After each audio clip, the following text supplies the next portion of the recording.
Zara Tindall, a royal without a royal title. It's fair to say that Zara is a great credit to the royal family.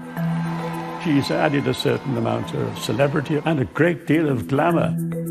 Fun-loving, colourful, upbeat. Zara is one royal unconstrained by old-fashioned protocols. A member of the royal family gets a tongue ring? She certainly did do things that sparked controversy. Tonight, we reveal what's really made Zara the progressive royal she's become. And ask, how has her mother, Princess Anne, influenced her life? Zara has really looked to her mum as a way to live her own life. There is no pretense. There's nothing superficial about either of them. Did Anne manage to free her daughter from a life of royal restrictions? Anne would have just reminded Zara of her responsibilities, but at the same time, she allowed her to make her mistakes. And has Zara been given the life Anne always wanted to live? She has had a lot more freedom and a lot more opportunity than her mother ever did. Anne's vocation, her calling, her duty was always to be the Princess Royal. What's their relationship really like? I think there's a lot of similarities in character.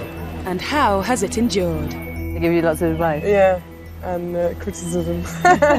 It is a unique and very close and very strong relationship. From sporting achievements... Anne was the very first member of the royal family to compete in the Olympics. Zara was the very first member of the royal family to get a medal in the Olympics. To their modern-day love lives. I think Zara is very much like her mother in that she is a free spirit. She's had some quite colourful boyfriends in the past. The Princess Royal and her commoner daughter have far more in common than on first glance. This is the story of how these two women have defied and defined our royal family.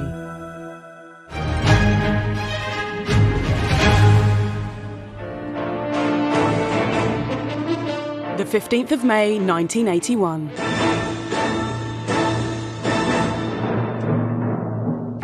Princess Anne has a baby girl. Both are well. Zara's delivery was positive and quite urgent. I think she went into labour quite quickly with Zara. Good evening. Princess Anne tonight gave birth to a baby girl, a sister for Peter, who's now 3. And she's the Queen's first granddaughter. It's not yet known what the new baby will be called, but whatever her name, she'll be 6th in line to the throne. From the very outset, the Queen's first granddaughter was marked out for an untraditional royal life. Firstly, in her name. Zara is quite untraditional. It was an unusual choice for a royal name. Zara lives up to her name, which means bright as the dawn, and I think it was a very imaginative suggestion that came from Anne's favourite brother, Prince Charles. I suppose the very naming of Zara, with such an unusual and in many ways unroyal name, perhaps set the precedence for a remarkably unroyal life, which is what Zara's enjoyed when you look at it. Anne decided very early on that her children would not be public figures in the way that she was. The key to understanding everything that follows comes back to this. The decision by Princess Anne that her children would not inherit royal titles. No HRH for Peter and Zara. It's called dash. Dash. And you know the word you use when you're cross. Dash. It comes out frankly well as a dog's name. Zara was the first royal granddaughter in 500 years to be born without a title. According to the 1917 letters patent, her children weren't eligible for a title because they're in the female line. So a monarch's daughter is a princess, but a monarch's granddaughter through the female line is not a princess. This could have been resolved if Zara's father had been given a title, but it seems Anne wasn't keen.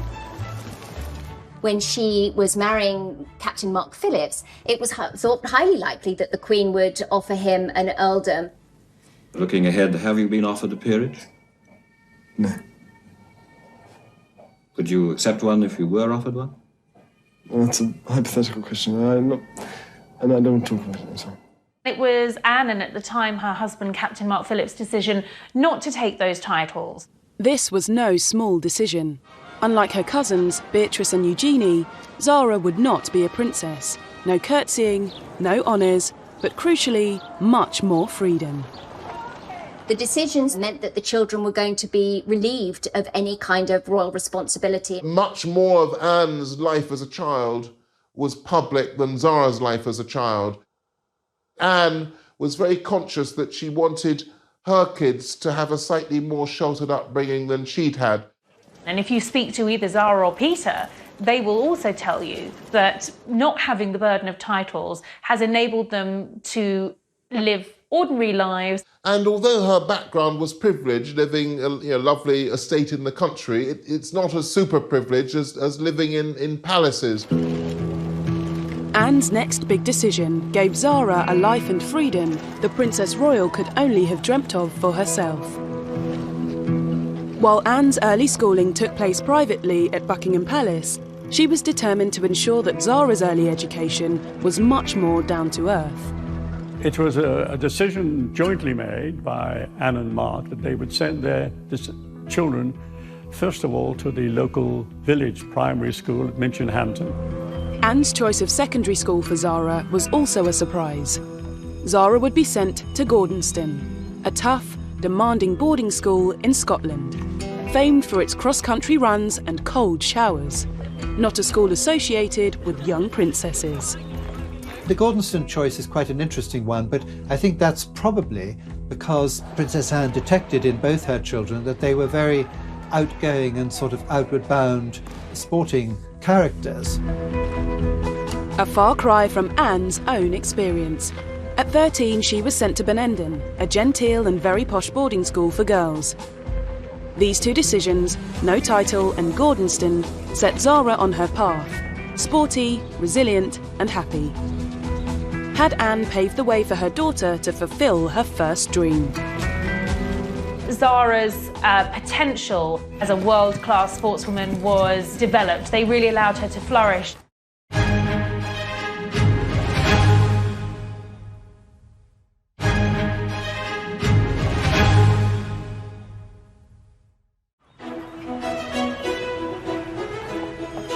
When her daughter Zara was just 13 years old, Princess Anne sent her to Gordonston School, despite Anne's brother, Prince Charles, describing it as hell on earth. Gordonston is not for everybody. Prince Charles, of course, is famous for saying that he loathed his time in this Scottish boarding school. I don't think it's a school where a very sensitive and creative person should go. But, the best will in the world, Peter and Zara, are not creative in that particular way. They're much more sporting types, and so they, I think, did prosper and rather enjoyed it up there. Zara and Peter actually had very positive, very happy experiences there. Princess Anne couldn't attend Gordonston. The school only began offering places to girls in 1972.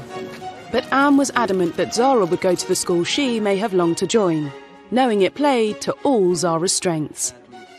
They concentrated very much on the open-air life. There was a lot of sporting activity.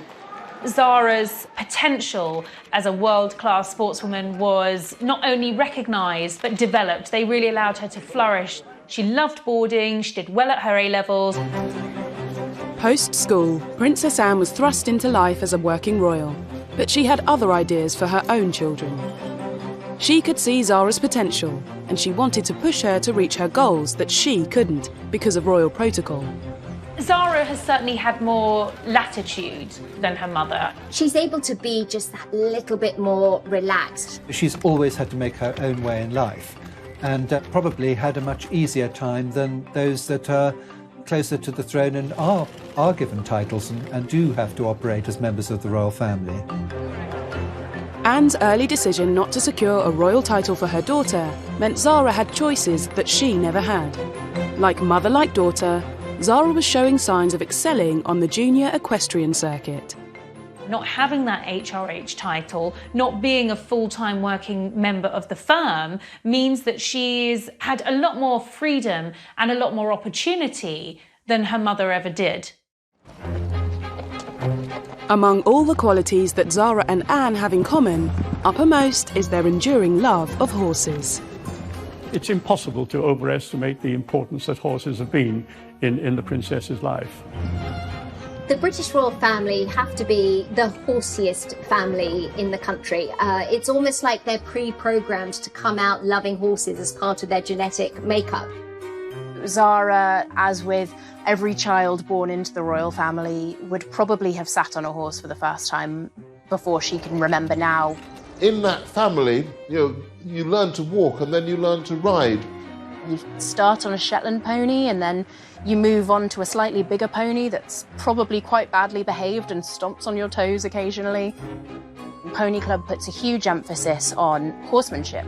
So it's not just can you ride well, it's can you look after your pony, can you do the dirty jobs. They'll be on the road every week, through the season. And it's quite simply a lot easier to get up and drive your horses to the events, ride them, finish and come home. For both Anne and Zara, these routines became second nature as horses developed into a professional passion and cemented their relationship with each other. I think for Anne and Zara, horses represent their freedom. Influenced by her mother's career, Zara would follow in Anne's footsteps.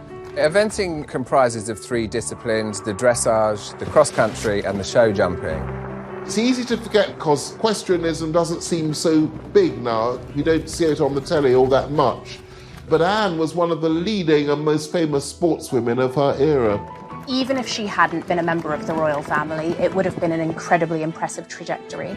She became the European champion in 1971 and she was only 21 years old, which is still an age that's eligible for young rider classes. So in the grand scheme of things, incredibly young in this sport. And 2 very familiar faces were on hand to present the princess with her gold medal. In the clip of that moment, Prince Philip in particular is absolutely beaming. Clearly so incredibly proud. Those are occasions when the Queen is present, of course, but I'm sure she would think she's present as a mother.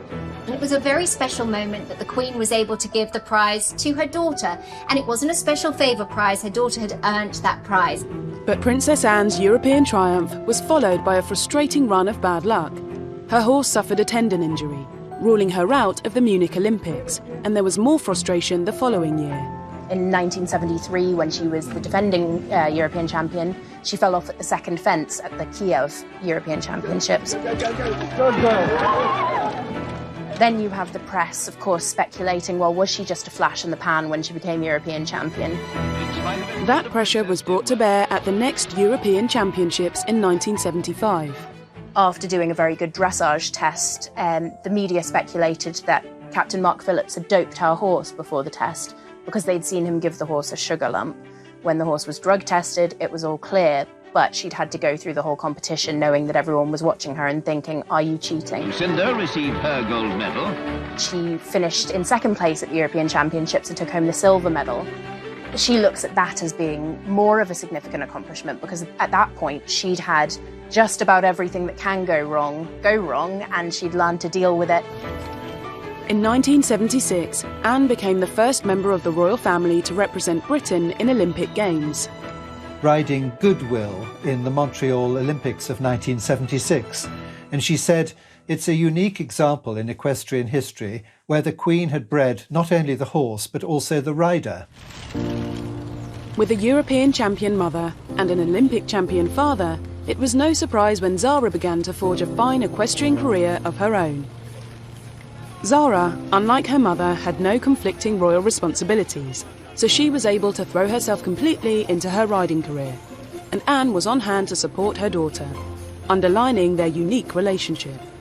It was my decision if I wanted to ride, and never pushed me, so but when I did, they very much backed me up, and they're both very knowledgeable, unfortunately. So they give you lots of advice? Yeah, and criticism. Zara may not have been pushed into equestrianism, but it was obvious that if she inherited her mother's ability, without the constraints of royalty, she could potentially go much further in the sport. It was in the late 90s, in her teens, when she finished second in the Pony Club Championships, that the equestrian media and then the regular media really started to sit up and take notice. Zara won silver at the European Young Rider Championships in Austria in 2002. and made her senior breakthrough at the Burghley Horse Trials the following year, where Pippa Funnell won the illustrious eventing Grand Slam. She'd already won badminton in Kentucky, and everyone was watching to see if she could get the third one and the biggest prize of all. And Zara was very nearly the rider to stop her from doing this. A mistake in the show jumping cost her dear, but for 22-year-old Zara, making runner-up at Burghley was a big step forward. To finish second in such a high-profile year, that was really the moment where people realised that she was a serious contender. Unfortunately for Zara, an injury to her horse ruled her out of the 2004 Olympic team. 32 years after her mother had suffered the same fate. Getting it right for the Olympics, you being fit and your horse is very often, you know, a game that can go wrong. It's not just me who's had that problem before, you know. I think everyone on the team has had a problem in the past. There are a lot of things that can go wrong with horses and a lot of very minor injuries that can put a horse out of contention for major competitions. But Zara quickly put her Olympic disappointment behind her. After that, she started racking up the titles. In 2005, she went to the European Championships and became European champion. Yeah, she was a phenomenal, talented young rider, and her horse was very impressive. And together they just made this, you know, amazing pair. Zara had the chance to go one better, the following year at the World Championships in Germany, but she arrived in Aachen in a state of shock. Just before Zara went to Aachen for the World Championships, one of her best friends, Sherelle Duke, had what should have been a very innocuous fall at a one-day event. She fell and then the horse rotated over and landed on top of her, causing grievous injuries that she unfortunately didn't survive. That was one of her best friends, a girl that she'd gone on holidays with in the off-season. They were very close. She actually wasn't able to attend Sherelle's funeral. Her brother attended in her stead because the funeral was held while she was already in Germany. Remarkably, Zara kept her focus and went into the final event in the lead. Zara went into the arena with a German audience screaming so loudly that she lost her bearings for a moment, didn't realise that the clock had started and so lost seconds off her timed show jumping round. But as she crossed the finish line and looked at the clock, she realised that she'd scraped it, she'd managed the win, she was the world champion. Cameras covering the competition managed to capture the raw emotion that was on display in this moving footage. A world away from the eventing arena, in a star-studded glitzy TV broadcast, we learned just how much Zara had touched public hearts. And the BBC Sports Personality of the Year for 2006 is Zara Phillips.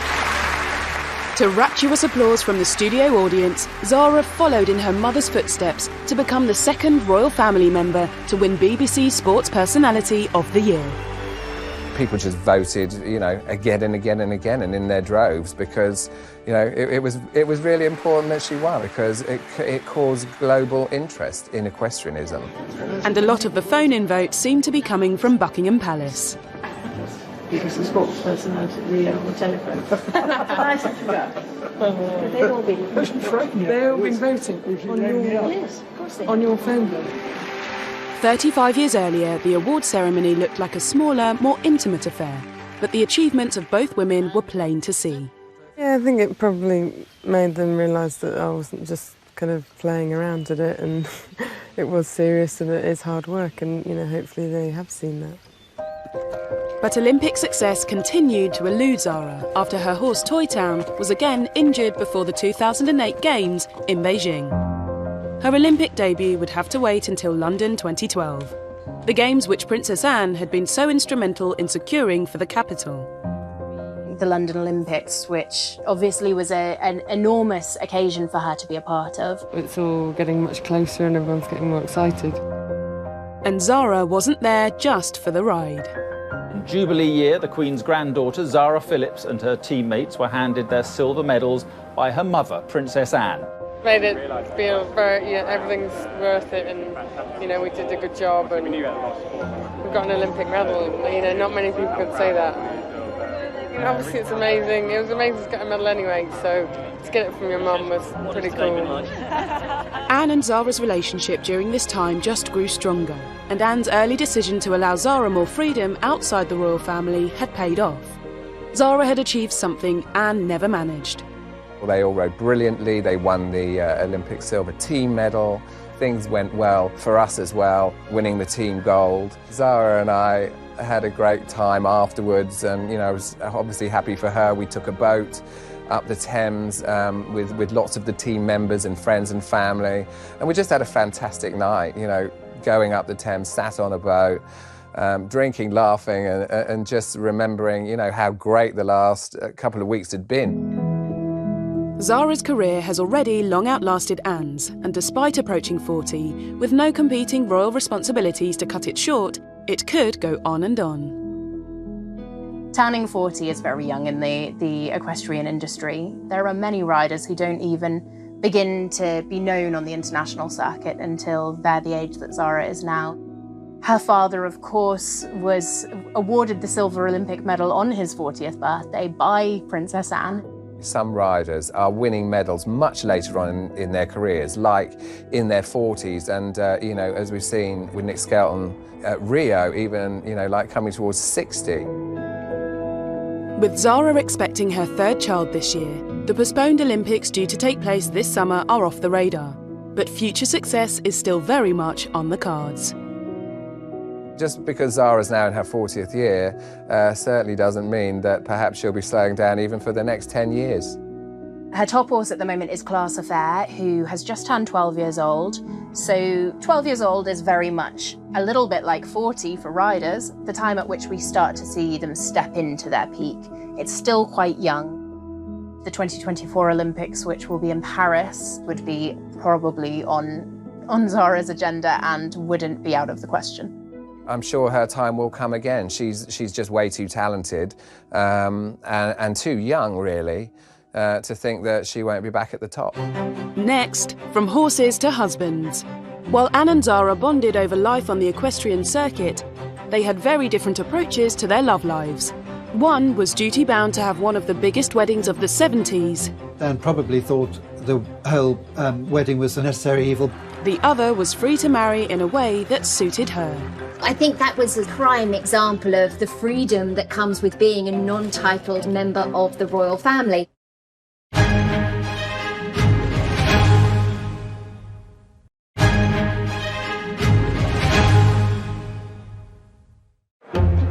Young and single, Zara entered adulthood, able to reap the benefits of freedom and the trust given to her by her mother. It was a stark contrast to Anne, who at her age was tied down by both royal duties and around-the-clock police protection. I think Zara had a lot of fun in her youth. Certainly she loved to party. Zara's brother Peter said she always liked being at the centre of anything fun and boisterous. Yes, her parents really encouraged her to lead a full and happy and successful civilian life, but unfortunately things didn't always go so smoothly.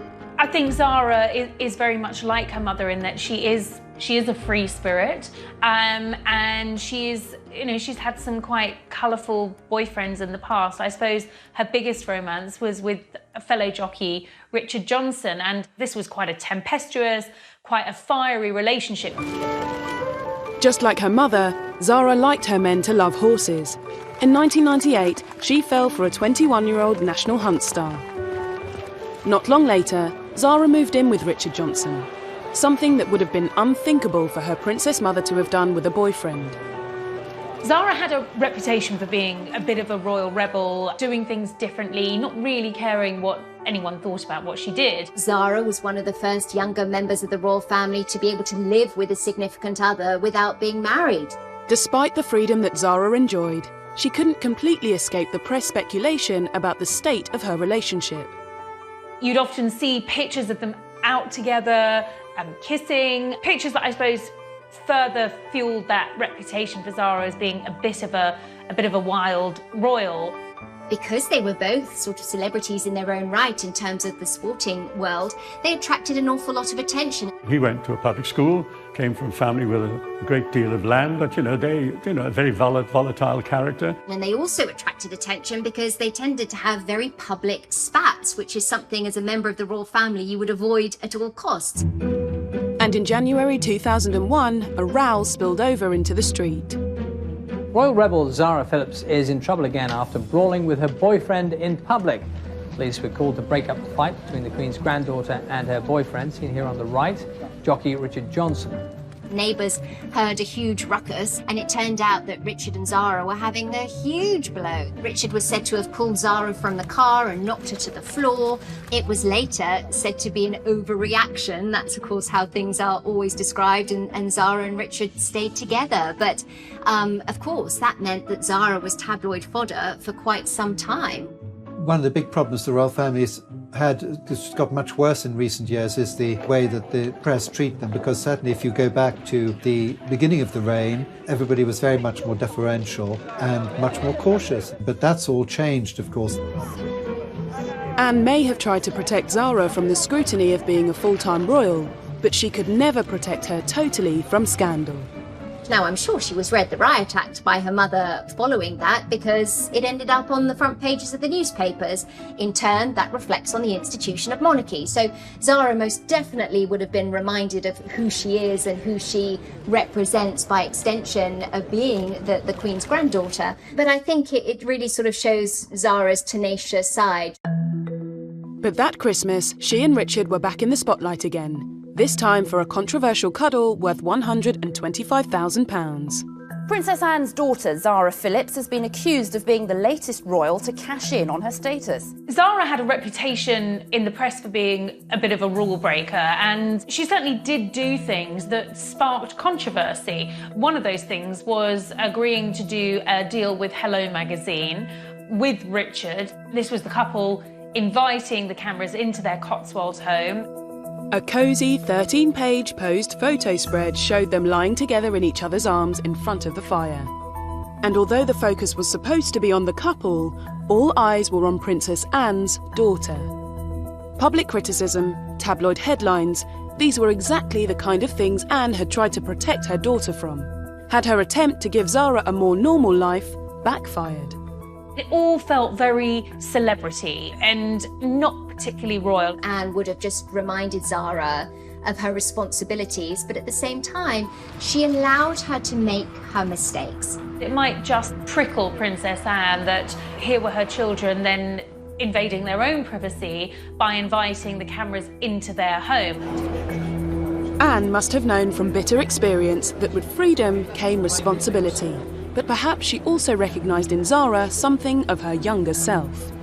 When Anne was younger, she had that reputation for being a bit of a wild child. It was a bit of the attitude that Zara has as well, a bit of can do and don't care. Anne clearly understood just how intrusive the press could be when dealing with the private lives of the royal family. Her love life generated a lot of interest, and I suppose further fueled that image of her being a bit of a wild child, which often got Princess Anne into hot water. I mean, her attitude to the press. And in her younger days, Anne became known for her celebrated clashes with pushy journalists. In the early days of Anne's emerging onto the public scene, of course, there was a great battle with the press. Actually, she seemed to enjoy the battle. I have to say she gave equally as good as she got. Good news for us, Your Royal Highness. So you have a vivid imagination. And she also understood just how difficult relationships could be for royals in the spotlight. Has it been a great strain keeping it secret and indeed keeping it away from people like ourselves? I think it has, yes, it became rather a strain. Yeah. It's funny with Anne, you wouldn't really look at her and consider her a romantic, but I think Anne probably is something of a romantic. She met her first husband in 1968. They met through the eventing equestrian circles, and they got married in 1973. Do you think you would have married out of a sense of duty? No way. I'm glad you said that. One very brave reporter asked her at the time if she thought her marriage would be able to survive the pressures of royal life, and she snapped back, well, it's got to, hasn't it? Unfortunately, it didn't. the marriage was clouded by scandal. Zara was barely 18 months old as journalists dogged Anne on a charity visit for Save the Children in Africa. At that time, there were all kinds of rumours circulating about her love life, what was happening with her marriage, was her marriage breaking down? There were so many rumours of infidelity. She was visiting a number of different countries. And the press tagged along because they just wanted the gossip. They wanted the juice and they wanted to find out more about what was happening in Anne's private life. After public revelations of Anne's infidelity and a love child fathered by Mark, they separated in 1989 and later divorced. Anne's first marriage had become an open nightmare. She would never make that mistake again, and she wouldn't let Zara go through it either. So perhaps it's no surprise that Zara soon changed her mind about living her love life in public. After 5 years of media publicity and her infamous hello spread, in 2003 her on and off relationship with Richard Johnson finally came to an end. Enter England rugby player Mike Tindall, a grammar schoolboy from Wakefield, Yorkshire. Zara met Mike Tindall when she was in Australia in the November of 2003 when England beat Australia in the World Cup. She met this hard-drinking, professional rugby-playing guy, and the chemistry between them was immediate. So they did exchange their private telephone numbers, and when they got back, he telephoned and asked her would she go out with him. Amazing to do that with a member of the royal family when you think about it, even one without a title. Mike and Zara's relationship unfolded very naturally, and they had a beautiful foundation as friends first, and I think that is what served them so well. By April 2004, Mike and Zara were an item, and Zara introduced him to the family. There was no wealth, title, or a horse in sight. Princess Anne is totally non-judgmental, but the fact that he had achieved, World Cup winning fame, in the rugby world, he was right up there in her way because the princess loves rugby. In contrast to Zara, her mother Anne found happiness in a much more traditional figure. Her husband, Timothy Lawrence, was a query to the Queen. But with Zara, her normal life had allowed her to look further afield, and Mike was a welcome breath of fresh air. If you think about the Queen and the sort of people that were at her table in 1952 when she first became Queen, well, now at Easter, she has people like Mike Tindall at the table, who's a very different character from, let's say, the late Duke of Beaufort, Master of the Horse, a great keen huntsman at badminton, etc. By introducing Mike Tindall into the family, she is sort of showing how times change. Their relationship added a softer side into the somewhat stiff family dynamic. You can't ever imagine Anne hugging and kissing anybody. Zara, on the other hand, is very tactile. She does like to hug and kiss her friends. As a world-class athlete, Mike's work ethic was also just what Zara needed. The one thing that the family really loved was that he encouraged her to start taking her sporting talent seriously. Of course, he was a big rugby player at the time, captain of the England rugby team, and here he was saying to Zara, well, you can go after this, you can do this, and that's exactly what she did. So I think the family will always be very grateful to Mike for encouraging her to pursue that ambition. I guess in a way, Mike Tindall really tamed Zara's rebellious streak. For all of Mike's reputation for being, hard-living, hard-playing, he actually was a pretty sobering influence on Zara. They moved in together and 7 years passed without drama. And it was interesting, when Zara and Mike got together, they were in the tabloids, hardly ever. In 2011, in a year of wedding fever, the Queen's eldest granddaughter married at Canongate Kirk in Edinburgh.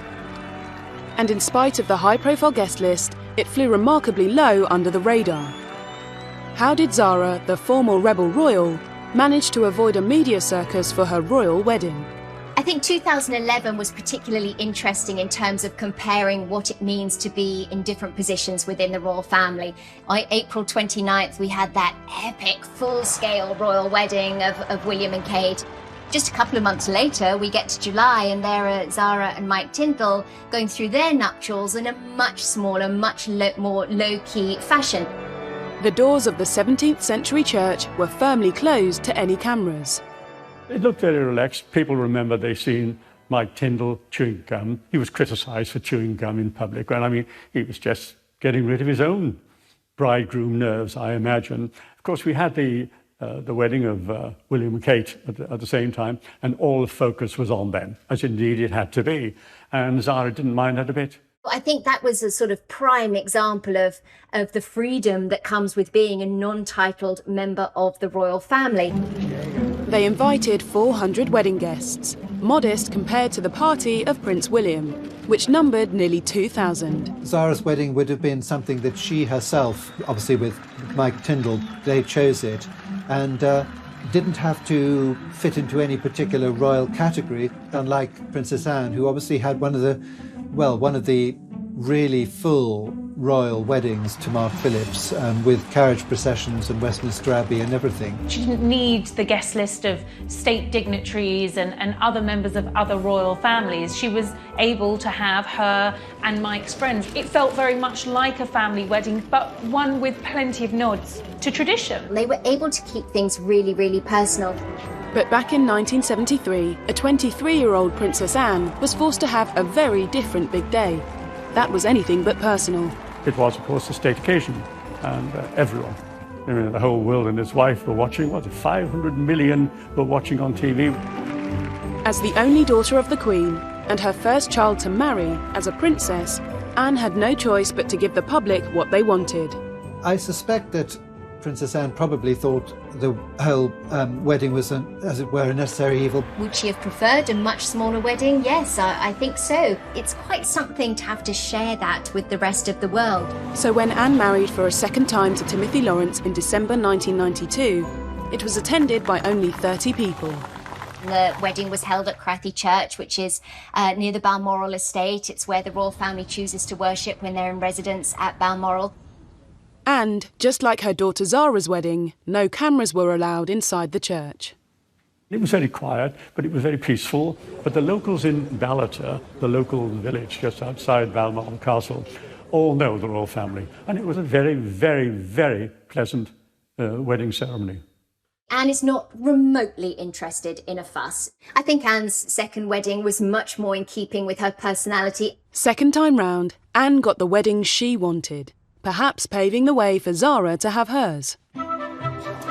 Did Anne's decision for Zara early on allow her to be her true self, free from expectations and royal constraints? She was left on her own and to enjoy herself, but there were pictures of her out in nightclubs and bars in Sydney. And just how similar are they when it comes to rebellious fashion choices? She was the first member of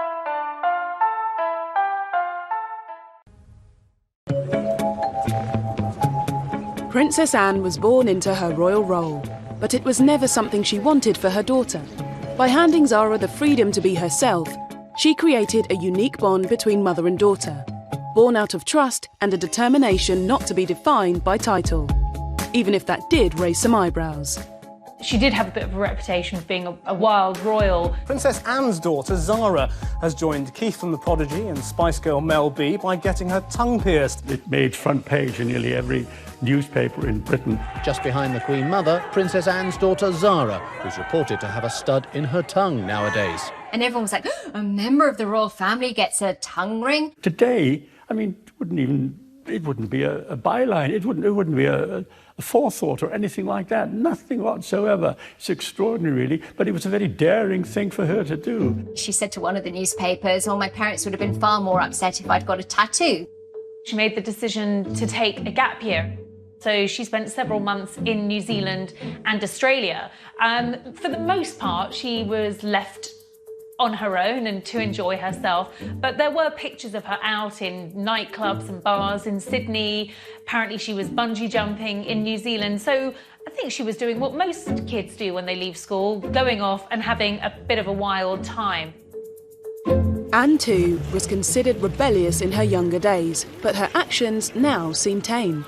In allowing Zara extra freedoms, was she giving her daughter a life she'd always wanted for herself? Anne was very much labelled a free spirit, a bit of a wayward royal, certainly by the press. People were stunned when footage emerged when Princess Anne was only 19 and she was filmed driving a 52-ton Chieftain tank across rugged terrain. With her recent visit to a North Sea gas rig, the first member of the fair sex ever to be allowed on board one, the princess must be getting used to setting precedents. She's obviously willing to try her hand at anything that comes her way. Now, that didn't make her a royal rebel, but it certainly made her a woman who knew what she wanted to do in life. Zara Phillips has shown the same level of determination in terms of she won't be told, no, I can't do something.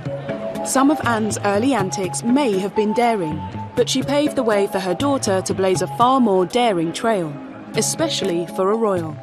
Shortly after returning from her travels in 2000, she was reported to have hosted an Anne Summers party at Gatcombe Park.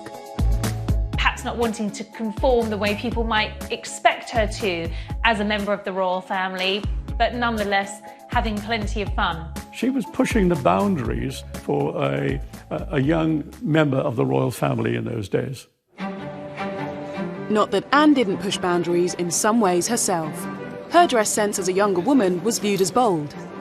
She was the first member of the royal family to wear a miniskirt. Which was frowned on by a lot of other people outside the royal family, but not from anybody inside, of course. That was definite trend setting. And in 2003, 22-year-old Zara could be similarly daring on a visit to Royal Ascot, because unlike her mother, she wasn't a princess. So Zara was quite bold and brave in her fashion statements. She had an off-the-shoulder dress with a sort of, I think it was slightly off the shoulder, but the thing that caught the attention was there's a split right up to her thigh. In the late 90s or early noughties, the fashions could be quite naughty. She'll try stuff, and like every woman, she gets it right and she gets it wrong, and she should definitely be allowed that. Back in the early 70s, Zara's mother was similarly experimental. If you looked at the sort of fashion she was popping out at the time, bright canary shift dresses, you know, bold prints in the 70s, you know, big colours, statement hats. But Anne's fashion sense has become more conservative with age, in part down to the requirements of her royal role, something Zara hasn't had to contend with. It's his function over fashion. Anne is a princess royal doing a duty. I think the reason she's worn the same hairstyle for so many decades is to make sure that the focus is on the work, not on what she looks like. As a full-time athlete, her daughter has a similar approach. Zara's role, Zara's job is as a hard-working, top of her game equestrian. That's her duty, that's her priority. And then there's the casual Zara. If she had a choice of what to wear, I think she'd grab her jeans and be very, very happy. I think Zara has a style, and I think it's definitely more a modern woman than it is princess. Despite Anne's fashion choices being somewhat dictated by her position, they have made her something of an icon.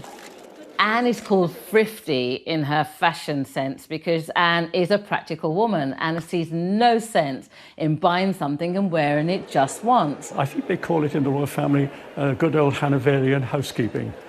One thing she once said to me was, a good suit can go on forever. Anne famously mocked her own thrifty nature when asked about it by Michael Parkinson. The press picked up on the fact that you arrived wearing the same suit they claimed as you were wearing in 1978. It's older than that. It's older. She's got items in her wardrobe that are likely older than her children. The fact she can still fit into them is remarkable. If only I could get into things that I bought 30 years ago, and the fact that she still looks good in them, I think sends a really great message. She's a great champion for sustainable fashion. With more than 500 royal engagements a year in her diary, Anne's fashion choices have become her uniform for carrying out a role she was born to do. Her vocation, her calling, her duty was always to be the Princess Royal. It is a life of service. It's something which she has always accepted. Princess Anne has inherited from her parents this profound sense of duty, absolute sense of duty, and indeed her dedication to public life overrides everything. Zara equally, in a much quieter way, if you like, in a much less public way. She is just as devoted to the Queen. While Anne liberated her from a life of full-time royal duty, there are still some occasions when Zara will put in an appearance. Who exactly is a member of the royal family? And there are two ways of looking at that. There is a very clear-cut list of who the members of the royal family are. And those are the ones that appear in the court circular, where Zara is obviously a granddaughter of the Queen and very close to her, and a very close member of the family, and will appear at a great number of family occasions. She is not really technically a member of the royal family as such. Appearances, on the balcony, trooping the colour. Of course, there's the Christmas Day walk to church, there's the Easter walk to church. You will occasionally see Zara doing the odd duty, like perhaps handing out a cup at Cheltenham. She may not be an official royal, but Zara is clearly at the very heart of the younger Windsor family. William and Harry, the closest cousins that Zara has got within the royal family, lost their mother at that comparatively early age, back in 1997. And Zara seemed to grow even closer to them.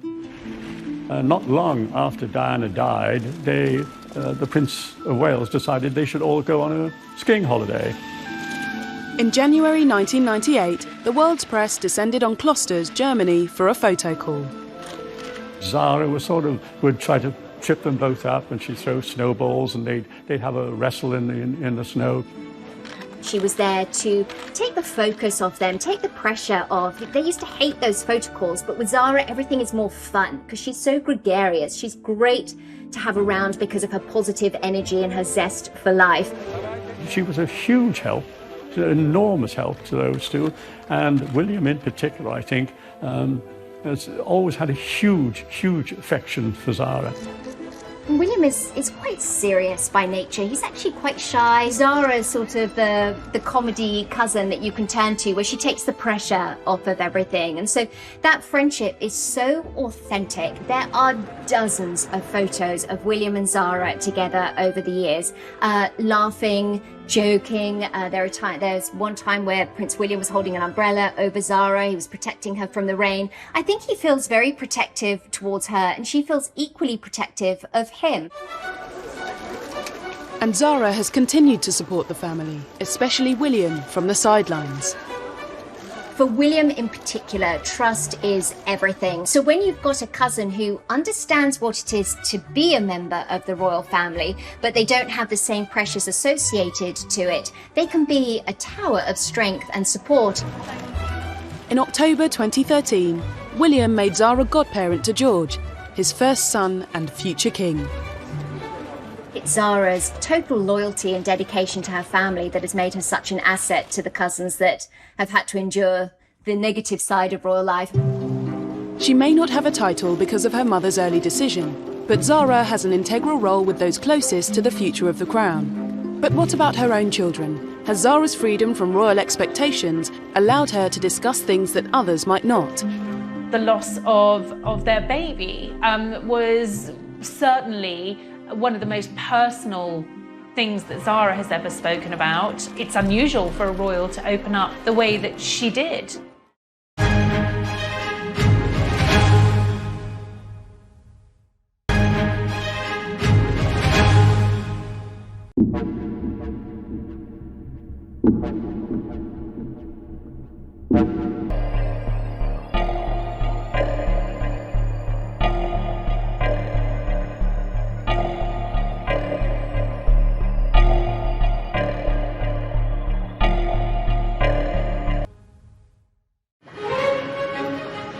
Even as a new mother, Anne was required to travel the world as a princess and leave Zara and her brother behind with a nanny. Zara's comparatively normal life means her own children do not have to compete with royal duties. I suppose Mia and Lena Tyndall have really got that full-time hands-on parental experience that Zara and Peter weren't able to have, and Princess Anne certainly didn't have. Again, expectations change, generations change, but this is another one of the major pluses that comes with the freedom of being a non-titled member of the royal family. I think she's been very modern in her approach to parenting. Zara was encouraged and supported by a progressive mother, but she's chosen to take it one step further, opening up about her personal struggles with motherhood. She shared the news of her miscarriage, which will have been devastating. Charities have welcomed the Queen's granddaughter, Zara Tindall, who's revealed she had a second miscarriage before having her second daughter last month. She previously had a miscarriage in 2016. And in an interview with the Sunday Times, she said, "You need to go through a period where you don't talk about it because it's too raw." Speaking of the first miscarriage, she added, "For me, the worst bit was that we had to tell everyone knew." Her honesty on an emotive subject like miscarriage showed a personal approach from the famously stoic family. It's unusual for a royal to open up the way that she did. She did it because she felt that it was important. She wanted to talk about miscarriage, and I suppose in doing so try and break down some of the stigma around the subject. She was able to really speak to a broad cross-section of society, and I think people really admired her bravery in that moment. She will open up. She's opened up about quite personal and private matters in a way that, Anne would never do. There were different expectations for Anne when she was both a mother and a representative of monarchy. But she still had a strong influence on Zara's parenting today. Actually, she's probably looked not too far from how she was raised in terms of using that as a template. Zara returned to the Gatcombe estate in Gloucestershire to bring up her children, where she grew up out of the spotlight. But it also brought her nearer to her mother and is a sign of the closeness of their relationship. I think what's really lovely is that both Zara and Peter have stayed very close to home. They both live on the estate with their mother, and Princess Anne spends a lot of time with them. Weekends are spent taking the children for pony rides and long walks around. Gatcombe actually has a running farm on it as well. She's a good mother, and she's actually a very affectionate grandmother, which I think surprises quite a number of people. Anne's affection for Zara, and now Zara's children, has always defined their relationship. It's a unique mother and daughter bond that has existed since she was born. When Zara was born, I could see Princess Anne was absolutely besotted. And I was surprised. And she really was besotted with this dear little baby girl in this way. And I've always felt that she was so affectionate towards Zara, and the way they seem to react with each other, certainly in public, is not a mummy and daddy, mummy and child sort of thing. It really is more like sisters in that way. So it is a unique and very close and very strong relationship. I've never heard that Princess Anne and Zara didn't get on well together. I think they've always had lots of mutual interest and great respect for each other. Anne has always shared a uniquely close relationship with her mother too. I think the Queen views Anne as someone she can totally depend on. There is so much trust and loyalty that exists between them. In 1982, after Michael Fagan broke into her bedroom in Buckingham Palace, it was Anne that the Queen looked to for comfort. To find this man sitting bleeding from his cut thumb on her bed, she must have been distressed. When it was all over, the first person she spoke to was Princess Anne. It was mother to daughter, woman to woman. The Queen, Anne, and now Zara are part of a line of strong royal women, mothers and daughters bound not only by duty but by love. These Windsor women are very, very close. It's a very, very powerful matriarchy. The women have been the key to the success of the institution, the key to the way that it reinvents itself. Together, the combination of Anne and Zara has become a force to be reckoned with, breathing life into the firm for the years ahead. They are both very determined, very ambitious women. They both cut their own path in life. Princess Anne was very much a trailblazer in many, many ways. She has a lot of firsts to her name. And although Anne turned 70 last year, she continues to build on what she's achieved for her family. We know that there's longevity in the royal family, and Anne shows no sign of slowing down. She's still in lockdown years she slowed down a bit, but until then, still 400 to 500 engagements a year. Everybody who gets her are absolutely thrilled to have her because she's hugely supportive. Zara has shown us how the royals have evolved and how being liberated from any official role can lead to the model modern royal. I think it's probably inevitable that in years to come we are not going to see a royal family as we have today. So I think it's important in the royal family, whether you have a title or not, that you have a constructive role.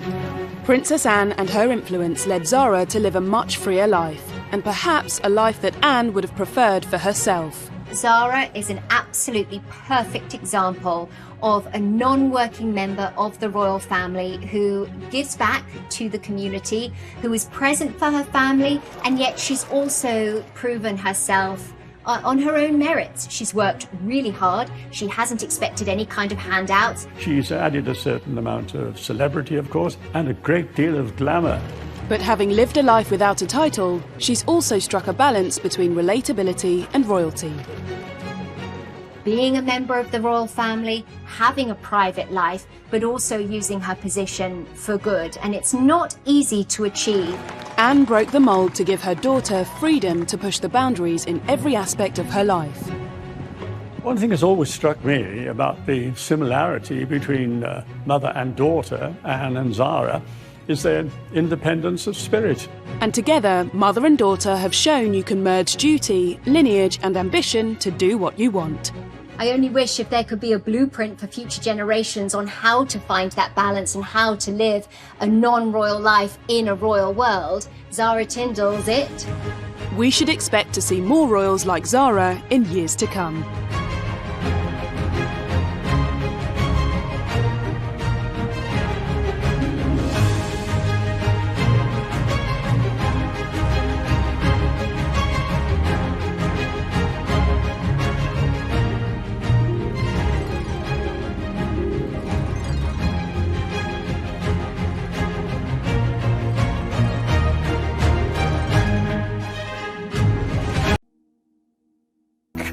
And very close and very strong relationship. From sporting achievements, Anne was the very first member of the royal family to compete in the Olympics. Zara was the very first member of the royal family to get a medal in the Olympics. to their modern-day love lives. I think Zara is very much like her mother in that she is a free spirit. She's had some quite colourful boyfriends in the past. The Princess Royal and her commoner daughter have far more in common than on first glance. This is the story of how these two women have defied and defined our royal family.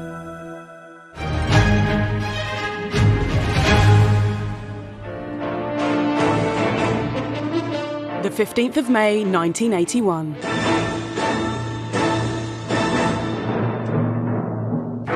Princess Anne has a baby girl. Both are well. Zara's delivery was positive and quite urgent. I think she went into labour quite quickly with Zara. Good evening. Princess Anne tonight gave birth to a baby girl, a sister for Peter, who's now 3. And she's the Queen's first granddaughter. It's not yet known what the new baby will be called, but whatever her name, she'll be 6th in line to the throne. From the very outset, the Queen's first granddaughter was marked out for an untraditional royal life. Firstly, in her name. Zara is quite untraditional. There's an